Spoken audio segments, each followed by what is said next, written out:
Eccoci qua ancora con le pillole di Radio Veneto Agricoltura con Mimmo Vita, ma vedete inquadrato per certi versi, siamo via Skype, siamo collegati con il MAP, ovvero il mercato ortofrutticolo di Padova. Il direttore, il dottor Francesco Cera, è con noi, al quale chiediamo subito, a un amico ci diamo del tu, quindi facciamo subito che ci sarà confidenziale l'intervista. Io sono qui anche molto, come posso dire, gioioso e sorridente, ma mi pare che ci sia poco da ridere, vero Francesco? Ma diciamo per quello che è l'Osservatorio del mercato agroalimentare di Padova, che ricordo è il primo mercato di esportazione italiano e il quinto o sesto su 100-120 che ci sono in Italia.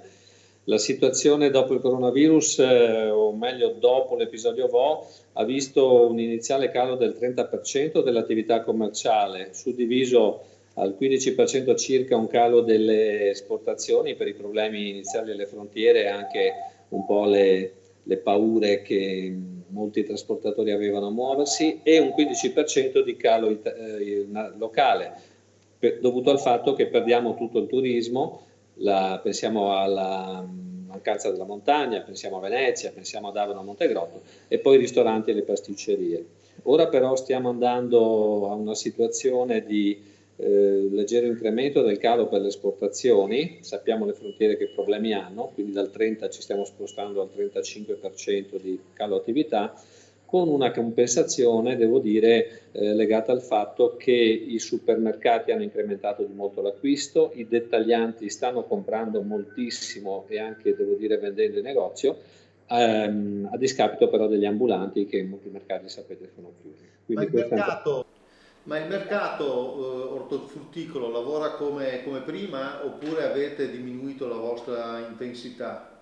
No, noi lavoriamo tutti, siamo una delle categorie, siamo, ricordo, un servizio pubblico essenziale, quindi siamo aperti e non possiamo chiudere, perché senza di noi non arriva l'alimentazione alle città. Ricordo che l'ortofrutta transita al 50%, 55% attraverso i mercati all'ingrosso, ovvero dalla produzione agricola arriva ai mercati all'ingrosso e poi noi vendiamo ai dettaglianti, supermercati, ambulanti, ristoranti, export, e la restante 50% va invece dalla produzione agricola ai supermercati. Ma quindi l'attività dei nostri uomini e donne, cooperative, grossisti, produttori che lavorano in mercato è costante, non cala. Cala un po' il quantitativo, come ho detto, perché paghiamo il fatto che siamo un mercato di esportazione e l'esportazione è difficile. Pensate solo ai 50 km di coda per passare Brennero o Tarvisio. Però l'attività è regolare, insomma, siamo sempre aperti, e la frutta, devo dire, verdura non mancheranno. Ecco, chi sta chiedendo in questo momento allora dall'estero la nostra frutta e verdura? Ma noi lavoriamo molto con tutta l'Est Europa, fino all'Ucraina, e serviamo molto l'Austria, Vienna. L'Ucraina, pensate che da 2 giorni di camion ce ne vogliono adesso 6, quindi abbiamo perso tutta l'esportazione delle insalatine, dei prodotti che non sono definiti duro in gergo tecnico, che durano meno. E poi lavoriamo con la Slovenia e riusciamo ad arrivare ancora in Ungheria, in Austria, ma con fatica. Questi sono i nostri principali clienti. Diciamo anche, però, vorrei dire che i mercati all'ingrosso, se vogliamo parlare non solo di problematiche ma anche di prospettiva, potranno esserci delle nuove riorganizzazioni, io credo, dell'intera filiera distributiva nazionale alimentare a causa di questo virus, o grazie a questo virus, dipende. Perché una volta si parlava anche di via della seta.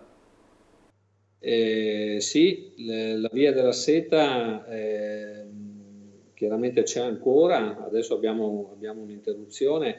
Io vorrei parlare della via nazionale della distribuzione, nel senso, e lancio un messaggio anche alla distribuzione organizzata.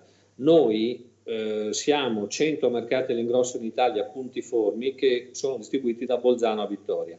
Abbiamo capito che da questo coronavirus avere delle riserve è bene, magari non è bene chiudere tutti gli ospedali, ma tenerne qualcuno in più, e sicuramente quelli che sono stati riaperti forse resteranno, perché bisogna lavorare in un'ottica che il famoso cigno nero, come definiscono gli economisti, cioè quello che sta accadendo, un evento imprevedibile, arriva. Noi siamo una rete moderna, dinamica, siamo organizzati in Italmercati, e la distribuzione la grande distribuzione non deve vederci come un passaggio in più, un costo in più, ma come un'opportunità, perché grazie a noi adesso stanno comprando i complementi e li stanno comprando molto. Il buyer della grande distribuzione, se viene al mercato all'ingrosso, trova qualità, servizio, efficienza, aziende moderne e può addirittura risparmiare, perché non avendo costi fissi sono solo costi variabili, perché noi siamo una grande piattaforma a disposizione. Questo è un ripensamento credo che vada fatto nel livello della distribuzione nazionale. Il messaggio è chiaro e tra parentesi penso che sia un messaggio anche molto interessante per tutti i produttori e quindi tutto il mondo agricolo. Grazie quindi a Francesco Cera anche di questa sottolineatura, gli auguriamo buon lavoro e Radio Veneto Agricoltura torna domani.